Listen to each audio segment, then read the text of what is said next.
New budget cuts in North Carolina will impact the future of Masters of Education students. Joe Bruno is live in the studio to tell us more. Joe? Well, Sky and Megan, Governor McCrory is calling his budget the largest spending on K-12 education in state history, but there will be some cuts, and that will affect future Masters of Education students here at Elon.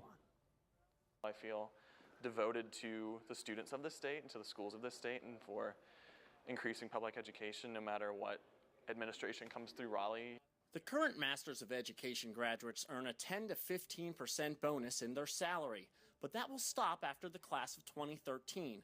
But when students like Keith graduate from a North Carolina graduate school with this degree, he will be on the same pay scale as someone with a bachelor's in education.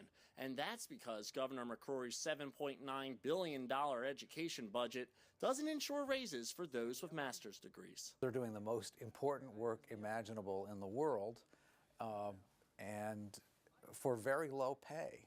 And that I think was in my personal opinion, is bad public policy. According to the National Education Association, North Carolina ranks 47th in teachers' salaries.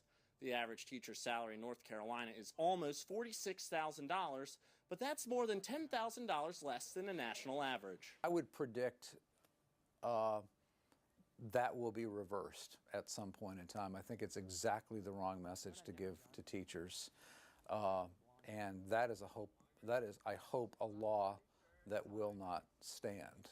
Governor McCrory wasn't available for an interview, but has defended his budget and says it is fiscally responsible. But despite the lower pay, Kyle Keefe says he still sees the value in a Master's of Education degree.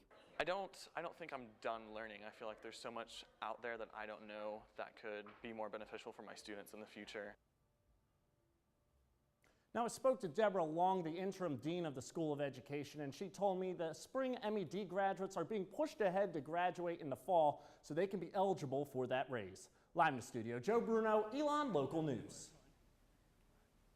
Thanks, Joe. And President Lambert discussed more besides the Masters of Education program. Check our website later this week to see our exclusive interview.